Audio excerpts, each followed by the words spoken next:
Okay, everybody, we're on agenda review. Happy Friday, by the way. Friday the 13th. No kidding. No kidding, indeed.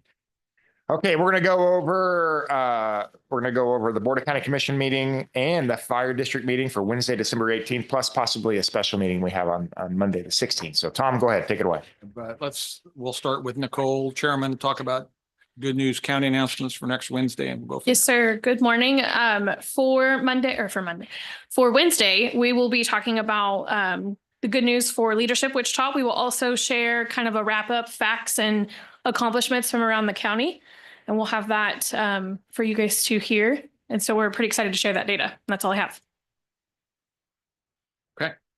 Under the agenda, we have one resignation of a board appointment in Commissioner Lopez's district.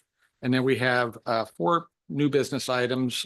One, item B, I want Tanya just to kind of summarize here a bit. We have over the last several years talked about real property along North Broadway that the county owns that some private people have expressed interest in. And we've gone through quite a process to get to a point where we're going to recommend to the commission that we transition and trade this property. And I want Tanya, I know we all know about this and we've talked about it, but I want Tanya to just kind of summarize it because it's gone on for so long.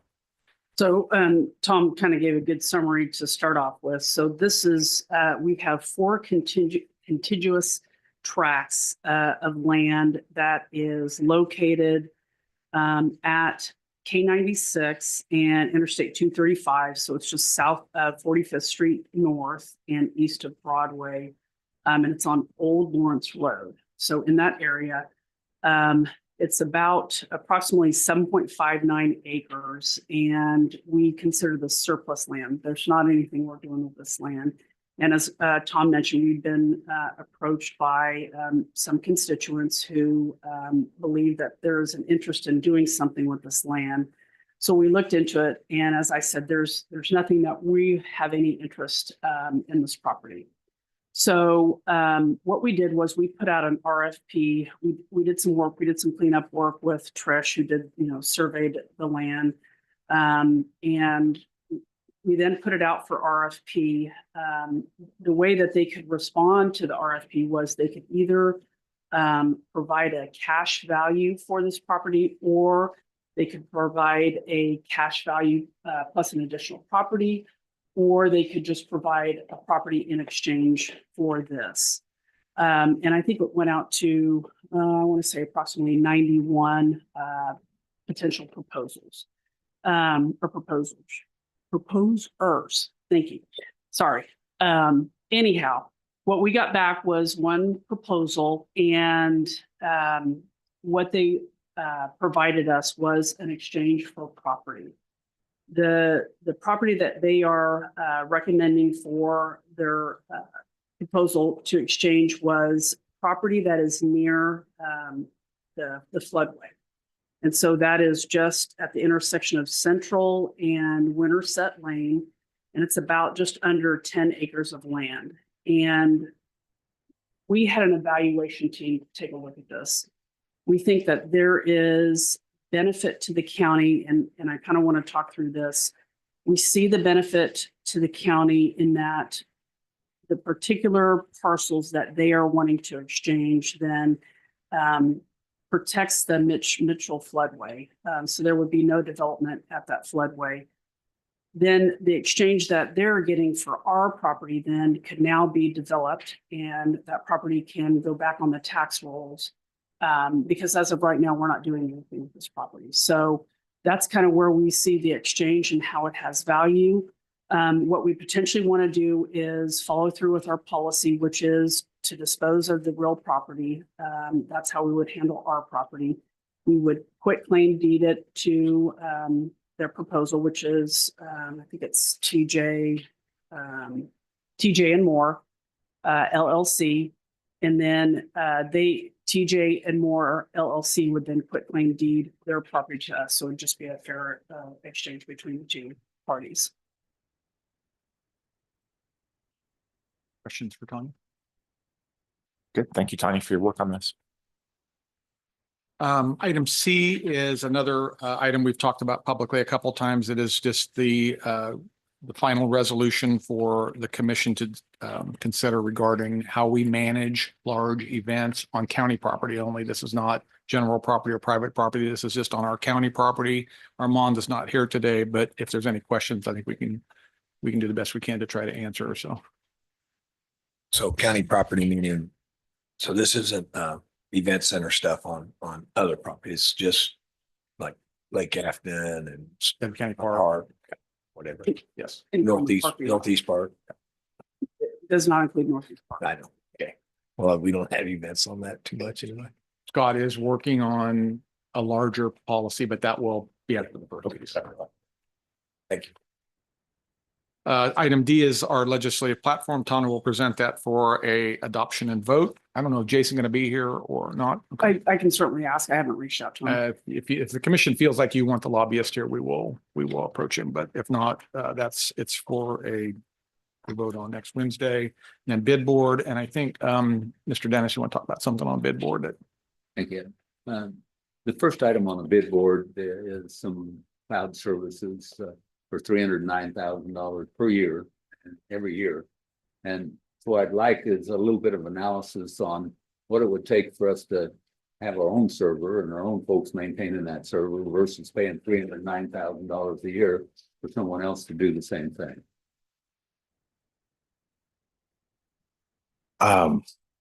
So that contract that is going through is for our HR and payroll systems. Okay. Why can't we do it in-house? What's the cost benefit? It is possible to do in-house. It's not, we wouldn't recommend that. Those two pieces, the HRIS and the payroll system, are part of a larger set of success factor services. Everything from recruiting and onboarding, our career site. We have a learning management system that is part of that, and a performance and evaluation module that are part of that. All of those are cloud-based services, and our ERP director they've put them in place, over the course of several years, and she is working to get them all to renew at the same time to lessen the cost. Because right now they renew at different times throughout the year.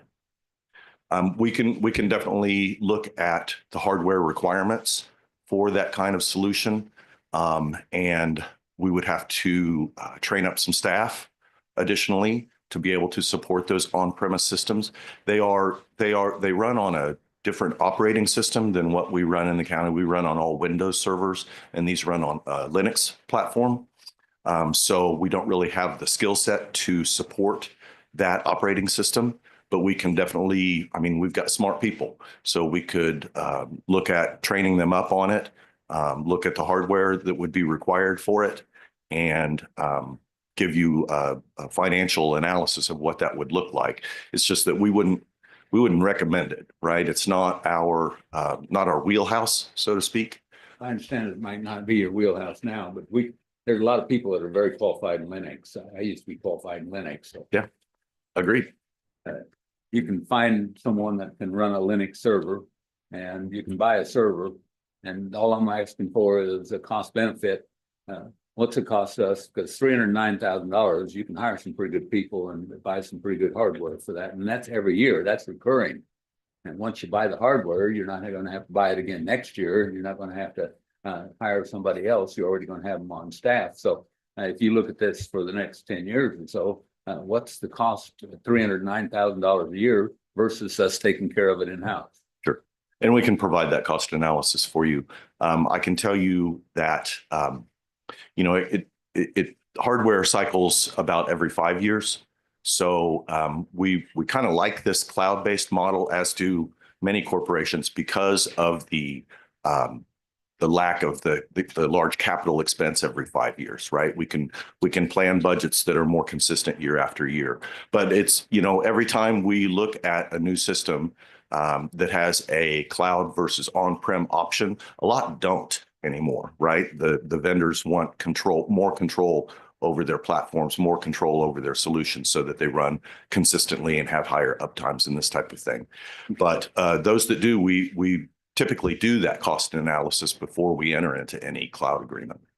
I appreciate you looking at it. It went up from 300,000 to 309,000 in a year. Next year, it's probably going to go up another 10% each year.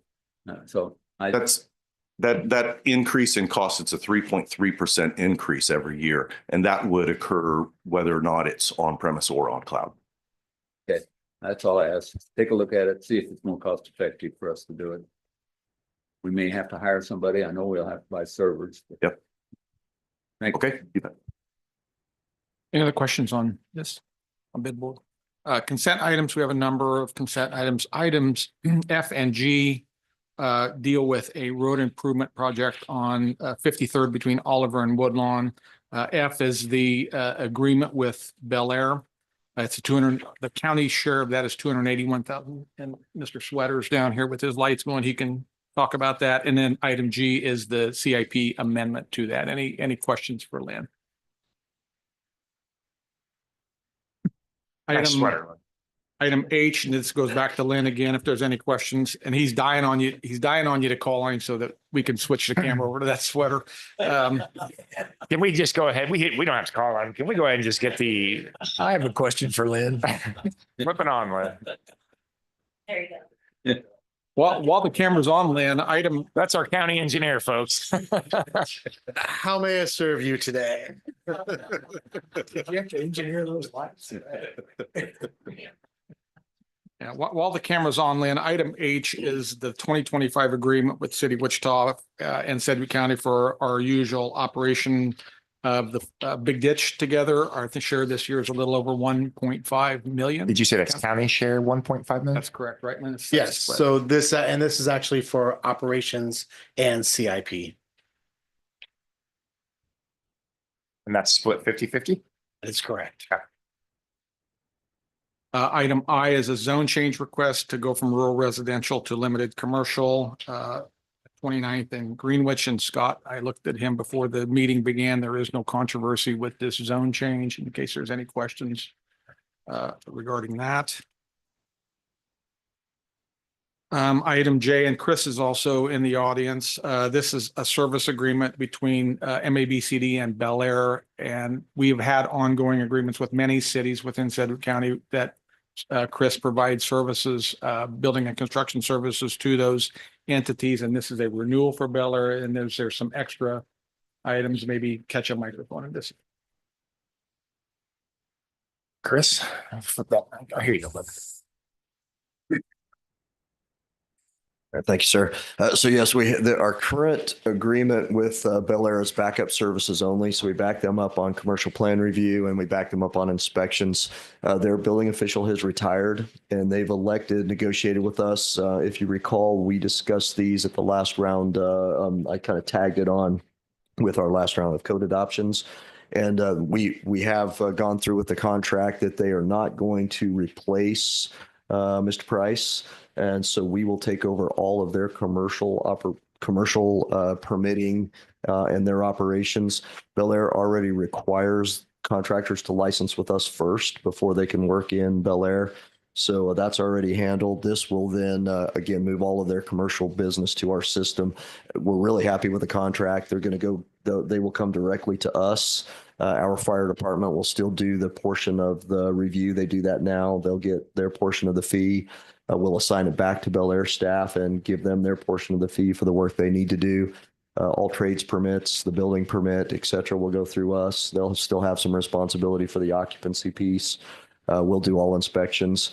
They are retaining the residential inspector, so they will maintain residential operations. We'll back them up there. Okay. Hey, Chris, thank you for this analysis and that explanation. I don't know if it's easily accessible, but would you be able to maybe shoot over an email? I would suggest maybe to all the commission regarding what relationship you have with all the 20 cities. You know, I know Bel Air is unique. I know we don't have relationship with some of the cities, but we do with others. I think it'd be interesting to know what we're doing for each of the cities and who's on the list, who's not on the list. Don't go into a lot of work on it. Hopefully that's easily accessible, but I think it'd be helpful. That we have that, Chairman. Thank you, sir. send you a few lines on each. Appreciate it. Item K is a agreement between ComCare and KDADS for a grant for some software. And Tim can answer any questions on that if there's any. Data archiving software, right? L is an MOA between the health department and KDHE. I think they want to put a person into our West Central location. So we're just providing the space for that to happen. They're catching all the other expenses on that. And it's a disease intervention specialist. M and N, and Lindsay's here, but M and N are budget authority. One is transfer and one is just to establish budget authority. M is for the Health Insurance Reserve Fund, and N is for fleet acquisition contingency. The item M is a $2.3 million authority for the Health Insurance Reserve Fund. And item N is a $610,000 transfer from vehicle acquisition contingency to the proper fund center. And Lindsay's here for any questions on that end of year kind of stuff.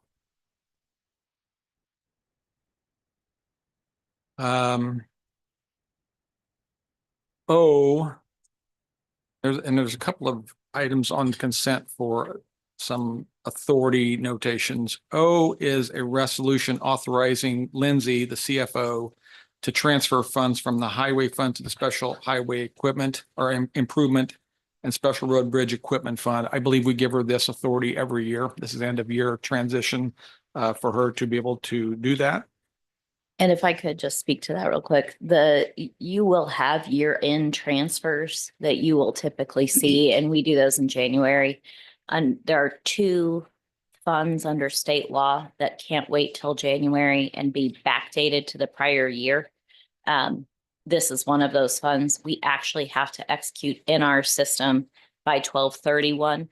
So if there are any year-end transfers, and if this is something that is necessary from the highway fund, I would come talk to you before we would do that. It's just we would have the calendar date of 12/31 where it actually had to happen in the system.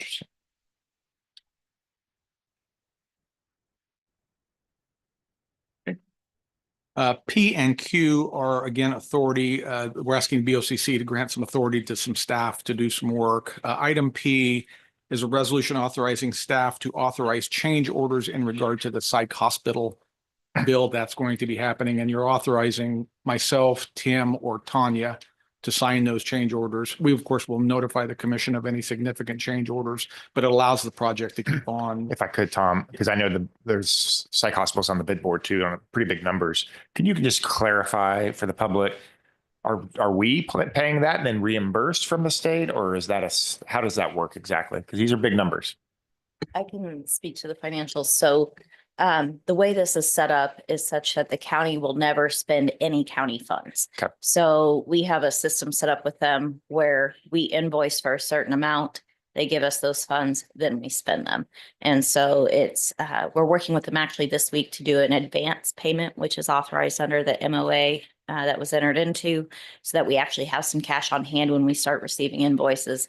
And then as we go and we're making progress and Tanya's team says that it's about time for a payment to come due based on milestones or set terms, depending on the contract, then we will work with the state to get that cash ahead of time and then make that payment. I saw it on the bid board. I just wanted the public to understand exactly how this is going to work for that psych hospital. Thanks.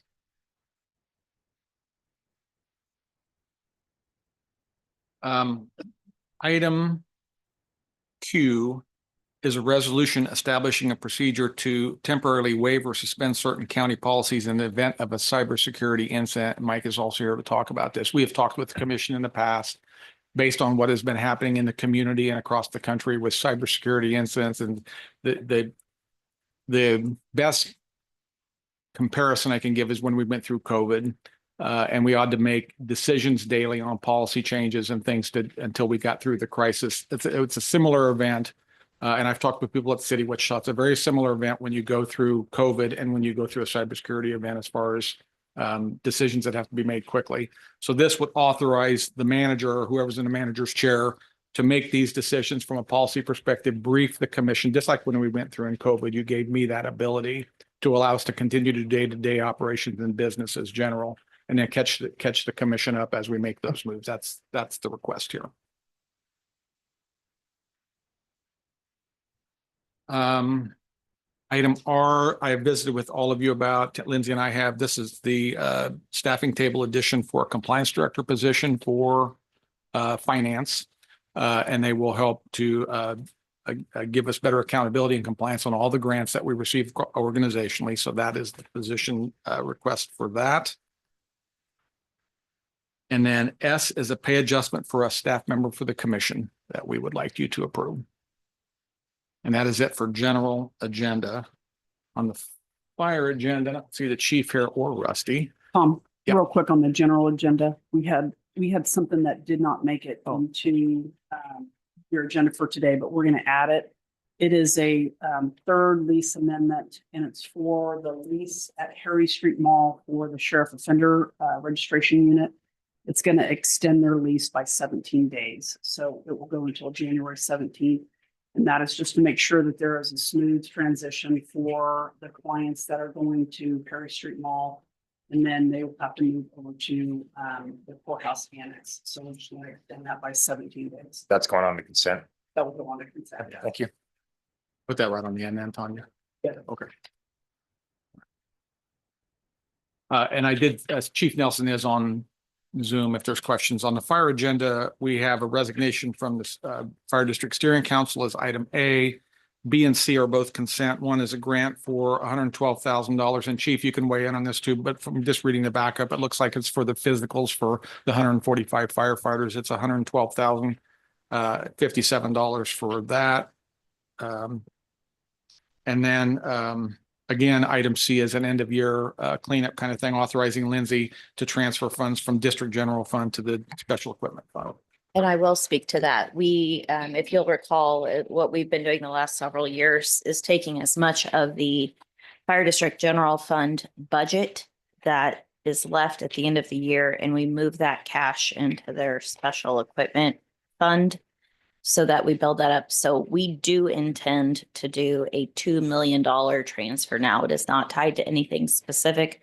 But again, it's a way to kind of save up toward future needs, whether that's capital improvement, vehicle acquisition, or any other significant need that may come the fire district's way. So I do want to make it clear that we will intend to do that. It has been in your forecast for 3 quarters now. So I don't think it's a surprise, but I wanted to make sure that that was clear that we will be taking that action on 12/31 when we have a much better idea of what precisely the fire district will have remaining.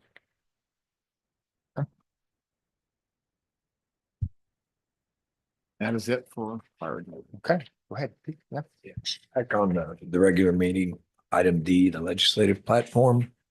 We were at GWP this morning, kind of released their draft of a combined, it's about 5 items. So my question is this, are we going to approve the final version of our legislative agenda on Wednesday?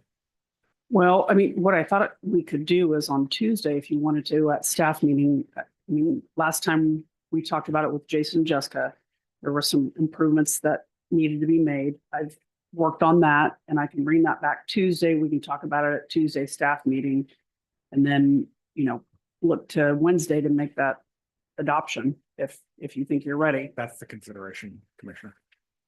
Okay, and then I'm just being respectful for I know the timing is weird, but also with 2 new commissioners in January. I guess I just didn't know the sense of urgency that we have to approve something right now.